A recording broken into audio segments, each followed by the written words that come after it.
Bueno, pues buenos días tengan todos ustedes. Esta semana y la semana pasada nos toca trabajar con los cambios normales en el envejecimiento. En lo que viene siendo ese trabajo que se les pidió, pues vamos a hablar ahorita del aparato respiratorio digestivo, locomotor circulatorio, renal nervioso hematopoyético y hablando de los órganos de la reproducción, hablando del aparato reproductor masculino y femenino, ¿no? En esto les quisiera preguntar que si tuvieron alguna dificultad para elaborar su trabajo. No, al menos yo no tuve ninguna dificultad. Ok, excelente. ¿No? Bueno. No. Aquí viene en las lecturas, vienen todas las diapositivas o todos los documentos que yo les puse. Vamos a empezar por lo que es el sistema digestivo y respiratorio. Si nosotros empezamos por la cavidad oral, es importante recordar que a partir de los 6 meses de edad empieza lo que se le conoce como la lactación. ¿Se acuerdan qué es la lactación? Sí, es la introducción de alimentos blandos. Así En, es, los pacientes pediátricos. Con los pacientes mayores, dependiendo nosotros durante nuestra juventud, durante nuestro desarrollo, el cuidado que tengamos de nuestras piezas dentales van a favorecer para que nosotros tengamos pues una dentición en nuestra vejez, ¿no? Dice que alrededor del 50% de los ancianos no cumplen con las relaciones dietéticas recomendadas de vitaminas y minerales y eso va a afectar para lo que tiene que ver la pérdida dental. Sin embargo, pensemos un poquito en, ahorita les decía yo, voy a apagar la cámara porque estoy bien ojerosa y me veo viejita, ¿no? Imagínense para un paciente, por ejemplo, pensemos en una persona, no sé, la Lupita Jones. La Lupita Jones es una persona que, a pesar de los años que tiene, ella se ha caracterizado por eso, por ser un símbolo de belleza mexicana. Entonces, imagínense de repente que tenga pérdida dental para ella verse sin dientes y ver todo lo que tiene que ver con los músculos de su rostro, pues van a representar para ella en esa capacidad de comunicarse como cierta privación. Imagínense ustedes que tengan un diente así como la chilindrina negro, que se les caiga. Pues yo creo, en mi caso, los dientes están chuecos, ¿no? Yo me acostumbré a aceptarlos y pues allá ando con mi sonrisa así, no pasa nada. Sin embargo, hay personas que no, que cuando han tenido alguna afectación dental, pues lo que hacen es sonríen y se tapan la boca.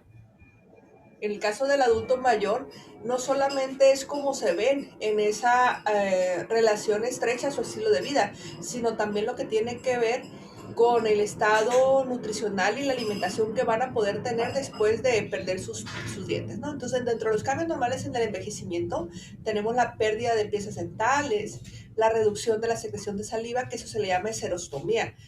Ya ven que tenían que hacer la actividad del horcado y ahí venía serostomía.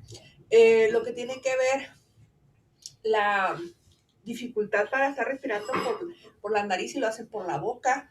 E incluso las papilas gustativas cambian la percepción del sabor. El hueso periodontal también se pierde y por lo tanto los adultos mayores van a tener mayor facilidad de perder piezas dentales. Si nos vamos al estómago, pues el esófago se dilata, disminuye la frecuencia, hablando del peristaltismo, el contenido gástrico en este caso se regresa, ocasionando al paciente odirofagia o dificultad para deglutir por la sensación de que tiene algo ahí, el retraso en el basamiento, la motilidad, sin producción de jugos gástricos, de moco. Entonces, ¿qué pasa con el adulto mayor? Por ejemplo, pensemos en nosotros en una comida copiosa. Vámonos a los tacos de buche el lunes, vámonos. ¿Y qué pasa con el adulto mayor cuando los quiere absorber? Esos alimentos ricos en grasa, altamente necesitados de jugos gástricos y de lo que viene siendo la producción de moco para poder nosotros absorber todos los nutrientes que tienen esos alimentos o las grasas que tienen esos alimentos. Entonces, al paciente le va tremendamente mal. Y no solamente es cambios esofágicos que van a tener regurgitación, al estómago la absorción de nutrientes y en el intestino la peristalsis lenta y eso se traduce en qué? En estreñimiento, se traduce en la presencia de hemorroides o flujo venoso en lo que es la ámpula rectal. Incluso también, perdón, y aquí no viene, lo que viene siendo la pérdida de los esfínteres, tanto el esofágico como en este caso el rectal. Y los pacientes tienen incontinencia rectal. Dentro de los cambios pulmonares tenemos a nivel de lo que viene siendo nuestra caja torácica, cambia. Entonces, esa capacidad pulmonar máxima va a disminuir porque no hacemos actividad física. Sin embargo, la arquitectura muscular y ósea están cambiando. Se han visto la postura para respirar, por ejemplo, yo, la jorobita. Entonces, eso hace que la estructura ósea de mi caja torácica cambie. Lo que viene siendo la cantidad de oxígeno se disminuye lo que viene siendo la inspiración y la expiración. En eso, cuando el adulto quiere hacer actividad física vigorosa, extrema en una ocasión, pues va a tener menos tolerancia al ejercicio, mayor tendencia a esos pacientes a generar atelectasias, sobre todo por no respirar profundamente, pues eso hace que nuestros pulmones disminuyan sus niveles de oxígeno, aumenten el dióxido de carbono y por lo tanto el tono, la calidad de la voz va a cambiar. Se presentan actividades de movimiento ciliar menor y eso favorece en el caso del adulto mayor a la presencia de secreciones respiratorias y pues es importante pues nosotros tenerlas presentes. Entonces decía, eso lo encontramos en las lecturas, ¿sí? Cuando hablamos de los cambios normales en el envejecimiento. En el caso del aparato locomotor y circulatorio, ok, no sé por qué se me está descargando aquí. En el caso del aparato locomotor y circulatorio, nosotros ahorita les decía la estructura de cómo tenemos las partes óseas de nuestro tórax, pero también lo que viene siendo en el caso de los huesos de las manos, el hueso de las caderas, en lo que viene siendo nuestros pies, cómo cambian eso para el adulto mayor y obliga a que el adulto mayor tenga marchas cortas. Aparte de que tiene poca tolerancia a la movilidad, va a condicionar a que tenga alteraciones. Entonces, ¿cuál es la función del aparato locomotor?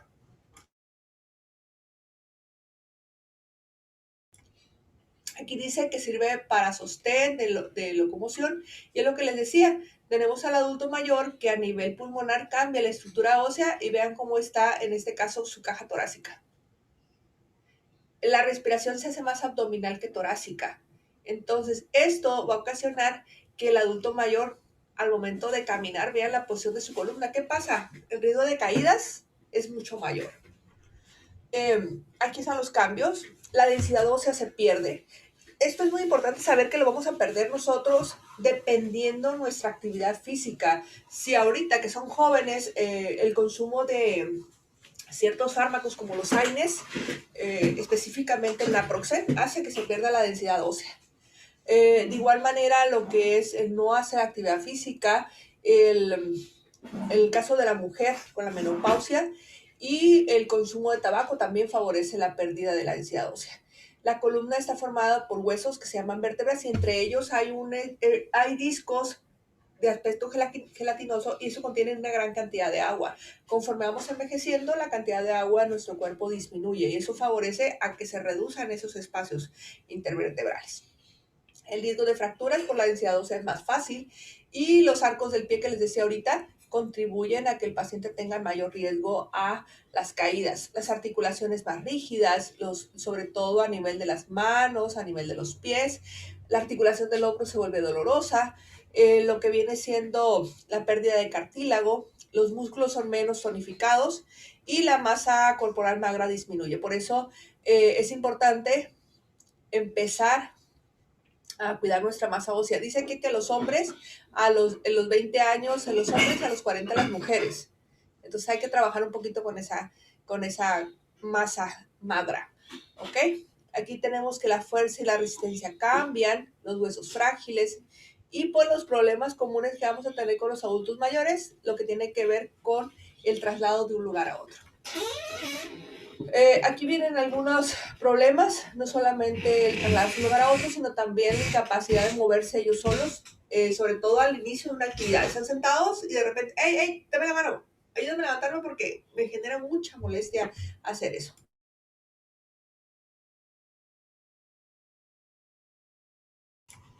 Otra de las cosas que podemos hacer nosotros es y es un trabajo muy especial que yo quiero que lo tomen con la seriedad necesaria.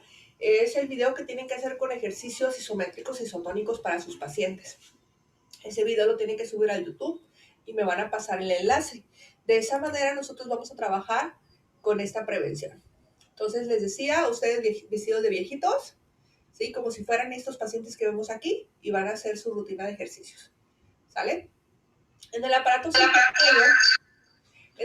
circulatorio, específicamente en nuestro corazón, los pacientes van a tener cambios muy importantes hablando de la anatomía de su corazón.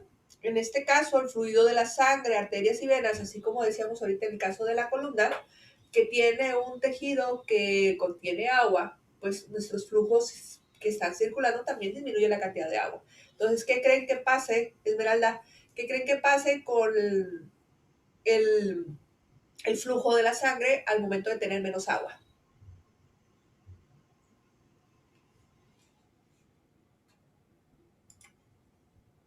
Le pregunté a Esmeralda porque la vi que estaba ahí, ¿no? Y ha batallado con su conexión y por eso le pregunté a ella.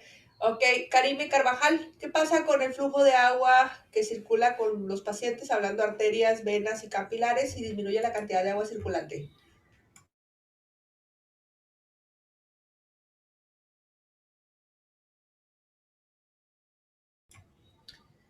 ¿Alguien me puede decir? Se produce más esfuerzo, maestra. Ok, ¿alguien más? Gracias, Kimberly. No disminuye el flujo de sangre, pues el volumen, pues. Disminuye el volumen, ok. ¿Alguien más? Puede bajar la presión arterial. Ok. Se hace más espesa, maestra. Se hace más espesa y eso aumenta la tensión arterial, Guillermo. En vez de nosotros tener los 3,5 litros a 5 litros de agua circulando con plaquetas, con eritrocitos, con leucocitos, con todos los productos de la sangre, esos disminuyen y hace que la sangre se vuelva más viscosa. Incluso hay una alteración de los adultos mayores donde las plaquetas las pudiéramos encontrar elevadas.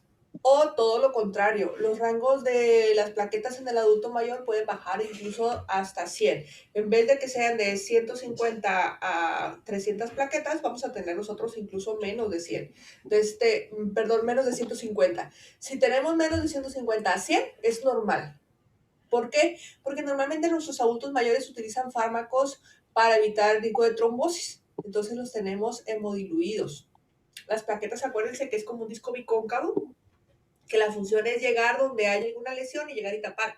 Entonces, el endotelio del adulto mayor sufre múltiples lesiones, ¿sí? Y las plaquetas están trabajando. El problema es que si el adulto mayor, por ejemplo, se le antoja hacer una marometa o se cae, eso puede condicionar a que haya una trombosis y ese trombo donde vaya y se pasee va a llegar y va a obstruir. Entonces, por eso es muy importante nosotros tener vigilancia en lo que viene siendo la circulación de nuestros pacientes.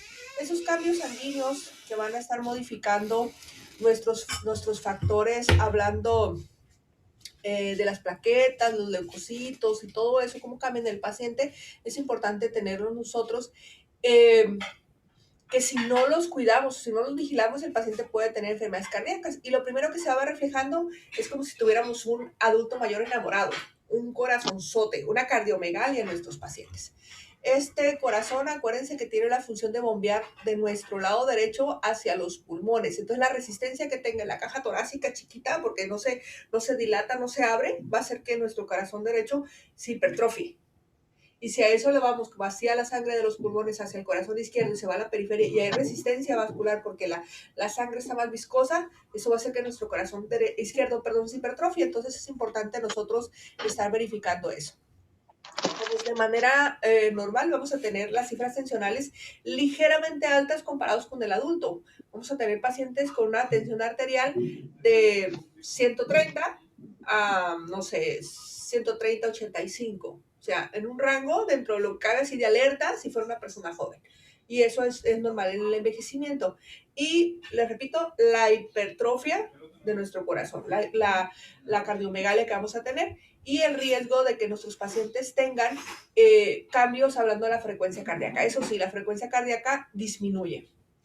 El incremento del corazón, como les decía ahorita, y los pacientes pueden tener, así como veíamos en las teorías biológicas que decíamos la presencia de lipofusina, pudiéramos nosotros tener lo que viene siendo en el corazón, ese pigmento que se pegue dentro de lo que son las válvulas y hace que se vuelvan más rígidas todavía. Y cuando escuchamos el corazón del adulto mayor, lo escuchamos como si trajéramos el esteto. Se alcanza perfectamente a escuchar o a sentir la vibración porque las válvulas están más rígidas. ¿Ok? Aquí tenemos cómo existen algunos fenómenos que van a favorecer a que el adulto mayor se caiga. Lo que viene siendo la hipotensión ortostática es un fenómeno que tienen los adultos mayores. Al tener un movimiento de estar en decúbito dorsal, de repente el paciente se sienta y eso va a condicionar a que el paciente pueda tener lo que es hipotensión ortostática. El paciente va a tener problemas de vértigo porque hay menos flujo de sangre a nivel cerebral y eso va a condicionar a que se caiga. El respuesta, hablando de lo que es el sistema linfático, el sistema de también hematopoyético, la médula ósea produce menos células de la sangre y eso va a condicionar que nosotros tengamos anemia o la presencia de hemoglobinas ligeramente bajas en nuestros adultos mayores. Entonces, eso nos favorece si estamos hablando que tienen menos fluido, menos plasma, y menos eritrocitos, menos de todo. Entonces, eso condiciona que el paciente, pues, tengamos nosotros la capacidad de llevarlo a su equilibrio. Sin embargo, si el paciente se enferma, es cuando vamos a tener nosotros falla hablando de este corazón. Entonces, lo que les decía ahorita, hablando de la cantidad corporal de agua, pues aquí está, como lo cual la volemia se reduce y eso condiciona a hipotensión en nuestros adultos mayores. ¿Ok? Aquí está el sistema hematopoyético que les mencioné ahorita, vamos al sistema renal. Pregunta de examen, a ver qué la quiere contestar. ¿Cuánto producimos de orina en 24 horas?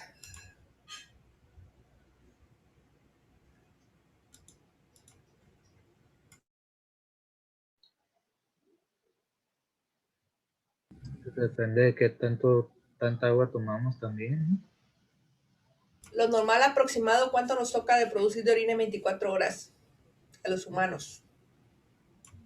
1000 mililitros por día. ¿No será de 800 a 2000 mililitros? 500 mililitros.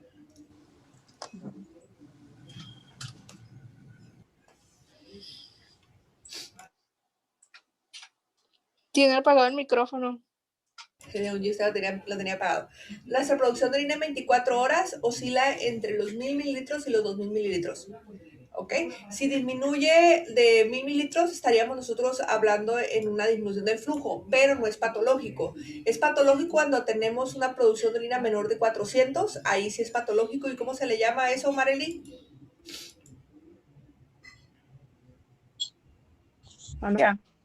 ¿Cómo se le mande? ¿Cómo se le llama a la producción de orina menor a 400 mililitros en 24 horas? ¿No es anuria? No. Anuria es cuando no es nadita.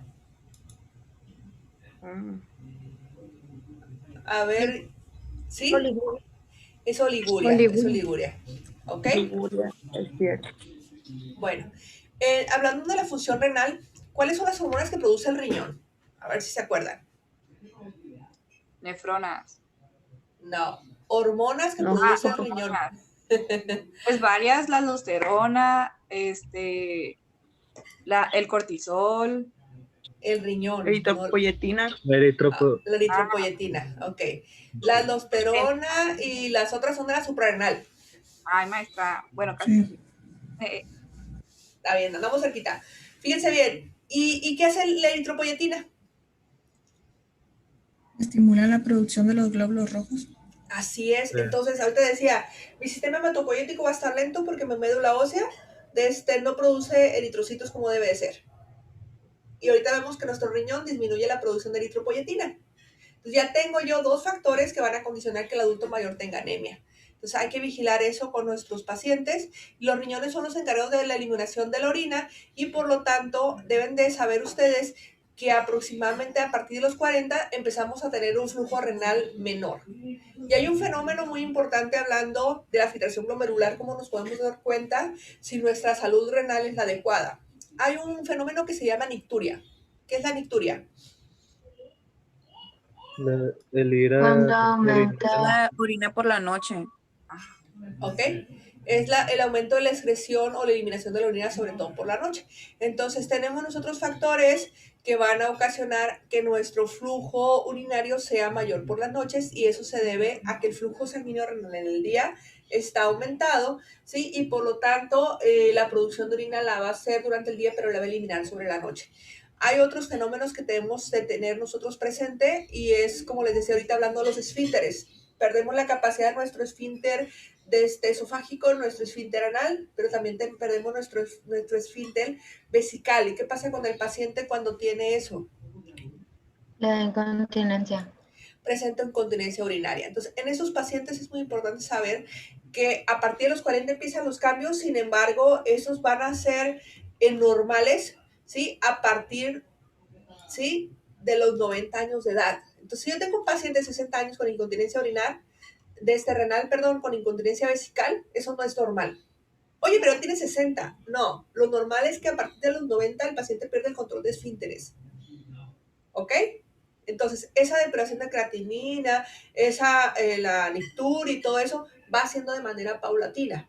Pero cuando el paciente ya tiene 90 años, entonces eso se puede presentar y no pasa absolutamente nada, porque sí es de acuerdo al envejecimiento. Lo demás es patológico. Entonces, es muy importante saber que el descenso de la filtración glomerular, sí, nosotros filtramos aproximadamente 180 litros de sangre en 24 horas para producir entre 1 o 2 litros de orina.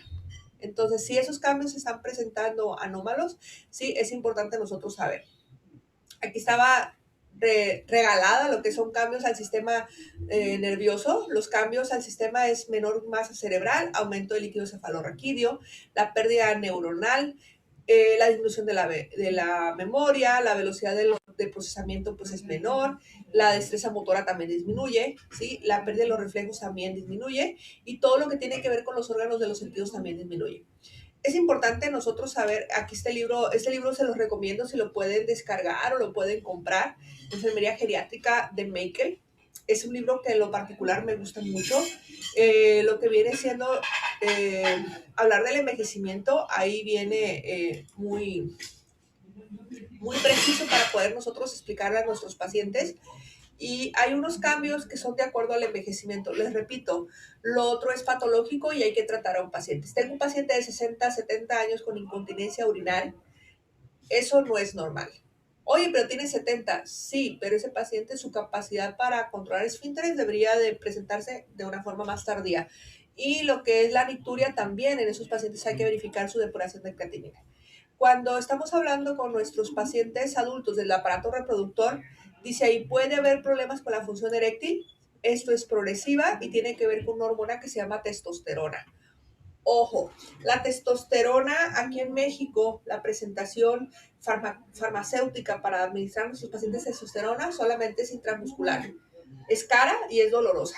Entonces, les comento eso porque hay algunos pacientes que quieren continuar con su virilidad, quieren tener mucho cabello, quieren mantener la fuerza muscular, quieren hacer muchas cosas, y la única forma es la administración de testosterona. Igual, la testosterona también la hacemos las mujeres, sin embargo, también ocupamos saber que también se empieza a perder conforme vamos envejeciendo.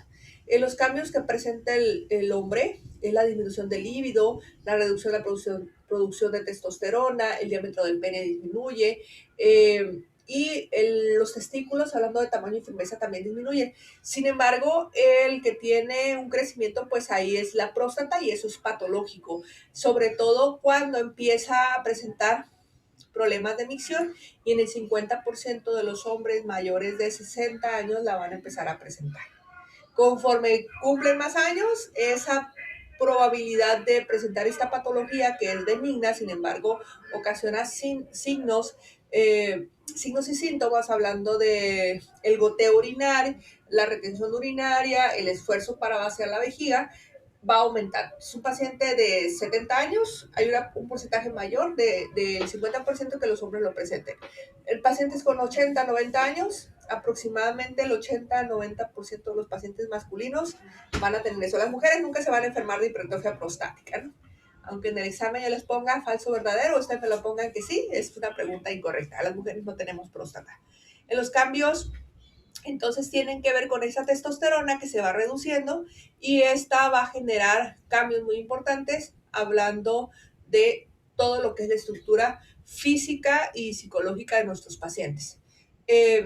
Pudiéramos decir a un paciente que le gusta verse al espejo y que de repente diga, mis testículos están más pequeños. Perdón la expresión, pero hay unos que dicen, ay, tengo unos huevotes.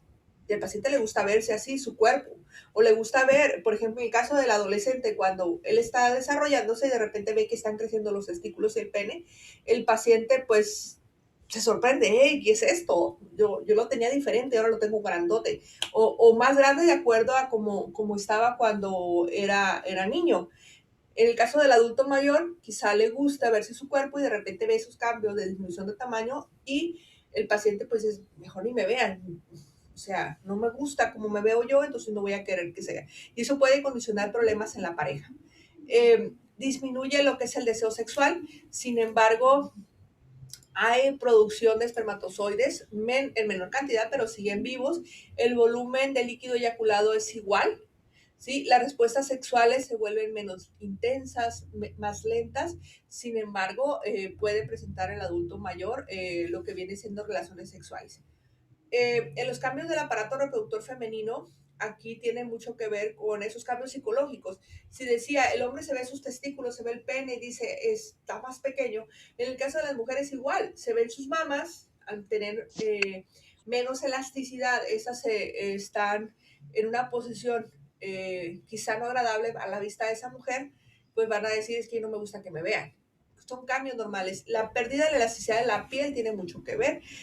Ahorita les decía, la implantación del cabello también disminuye y eso tiene mucho que ver con la producción, en este caso, de estrógenos, ¿sí? Y van a condicionar otros cambios, lo que tiene que ver al momento de la penetración, la lubricación vaginal va a condicionar a que las mujeres puedan presentar dolor al tener relaciones sexuales, hay un estrechamiento, acortamiento de la vagina, la producción de estrógenos va a condicionar a que disminuya su líbido y el vello pubiano se hace más pequeño o en menor cantidad y hay la presencia en este caso de canas por ese aclaramiento del vello pubiano.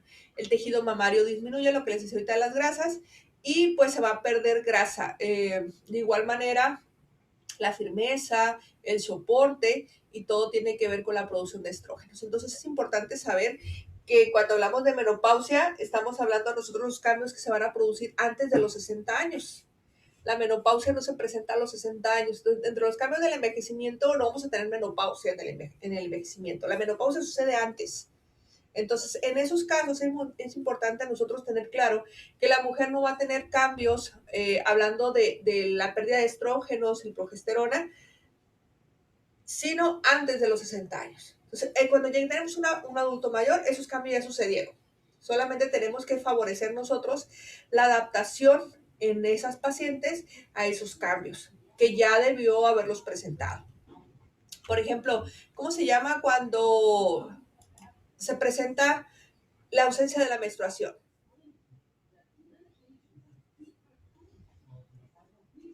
¿Cómo se le llama cuando la mujer no menstrua? Menorrea. La menorrea. ¿Ok? Entonces, si yo tengo una mujer de 60 años que está menstruando, eso es patológico. Yo no tengo que tener una adulta mayor que te presente hemorragias vaginales o hemorragias uterinas. Si yo tengo la presencia de menstruación en una mujer mayor de 60 años, eso es anormal. Porque la menopausia se caracteriza por la menorrea, por lo menos la ausencia de la menstruación en un año, donde la mujer está presentando sus cambios hormonales y no presenta la menstruación. Y eso, repito, sucede entre los 45 años, ¿sí?, a los 50 años. Incluso hay mujeres que a los 40 años empiezan con esos trastornos menstruales y la ausencia de su menstruación, esos cambios, hablando de la turgencia de la piel, la pérdida de masa grasa, ¿sí? Y eso va a condicionar a que estructuralmente la mujer se comporte de una forma diferente. ¿Ok? Entonces, esos son los cambios anatomopatológicos, ¿sí? Y voy a aprovechar para mostrar los cambios sensoriales que vienen aquí para que ustedes revisen esa presentación que nos va a tocar próximamente. Y pues les diría, ¿cómo se llama cuando el adulto mayor pierde o empieza a disminuir, en este caso, la visión? ¿Cómo se le llama cuando tenemos pérdida de esa capacidad para ver? Por ejemplo, yo digo, mi dioptría son 20/20 y envejecí y ahora tengo menos. Presbicia. Es La presbicia. presbicia, ¿ok? ¿Y cuando es la audición? Con Hipoacusia. Presbiacusia. La hipoacusia también se pudiera comentar así, pero principalmente asociamos hipoacusia a patológico, pero es presbiacusia o hipoacusia, estamos correctos, ¿ok? Y cuando disminuye el olfato, ahorita con lo del COVID todo el mundo se preocupa con eso. ¿Cómo se le llama la pérdida del olfato? O la disminución, perdón. ¿Cómo? Anosmia. Anosmia es la pérdida del olfato, pero la disminución, ¿cómo sería?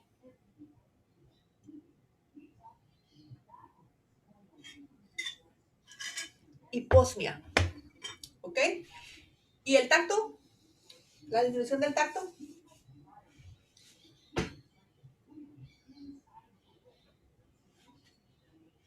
Todo eso que tiene que ver con nuestro encéfalo, la capacidad para responder a los estímulos que nosotros tenemos se lentece.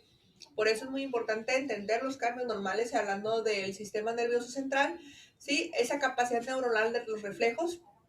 Por eso al adulto mayor se le indica que a partir de los 60 años tiene que haber con él un acompañante, tiene que evitar andar manejando. Nosotros vemos adultos mayores que aquí andan manejando y, por ejemplo, imagínense con toda la prisa que hay aquí en Culiacán a pesar de la pandemia, que salga un niño corriendo o algo y los reflejos para frenar que están disminuidos en este paciente por representar un gran riesgo. De igual manera, esa capacidad que tiene el paciente que empieza a perder para ver también condiciona a que van a limitar la capacidad funcional.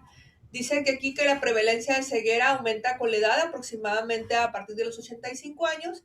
¿Y cómo se le llama cuando el paciente pierde esa capacidad para ver? ¿Cómo se le llama cuando el paciente pierde esa capacidad para ver?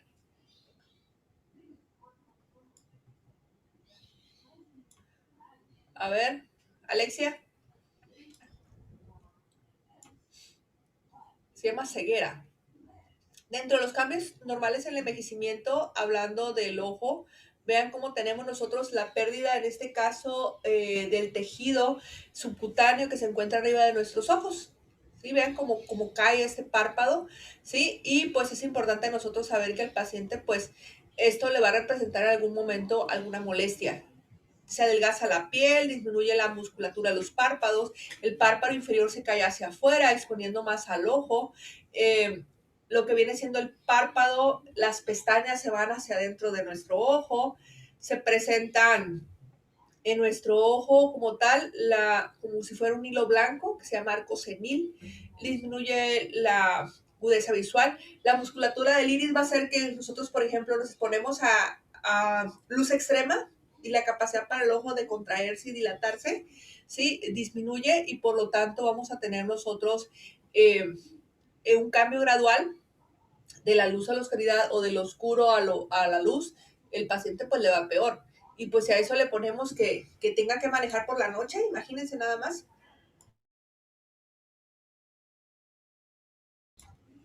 La atrofia de las glándulas lagrimales hace que el paciente pues tenga ojo seco y hay presión intraocular, que es importante nosotros evitar lo que viene siendo el glaucoma. ¿Esto cómo se le llama? ¿Alguien sabe cómo se le llama esto? Carnosidad. Catarata. Esto se llama pterigión, con P, pterigión, ¿ok? Y es una carnosidad, es un exceso de tejido que empieza a crecer, ¿sí? Es más común en las personas de piel clara. Sin embargo, eso se debe al traumatismo que sufre constantemente a la radiación o al aire. Los ojos se empieza a engrosar. Cuando cubre, en este caso, lo que viene siendo la pupila, esos pacientes son candidatos a cirugía. Aquí está lo de la presbiopía, la presencia de glaucoma, la degeneración macular. Vean cómo hace que el paciente, pues en este caso, tenga unos puntitos negros donde no vea, ¿sí? Al momento de enfocar. La catarata, pues esto es una opacidad de la córnea y pues aquí está lo que les decía hablando de la hipoacusia. ¿Y por qué les digo que hipoacusia es patológico? ¿Y por qué les decía que la presbiacusia es normal del envejecimiento? Porque si yo tengo algo que obstruya mi conducto auditivo, va a disminuir mi capacidad para escuchar. Quito eso que obstruye, llámese tapón de cerumen, el paciente recupera esa capacidad para escuchar.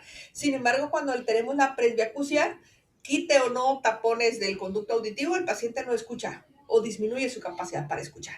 El tabaquismo, las infecciones de repetición durante la infancia, la exposición química, la exposición a ruidos excesivos favorecen a que yo tenga hipoacusia.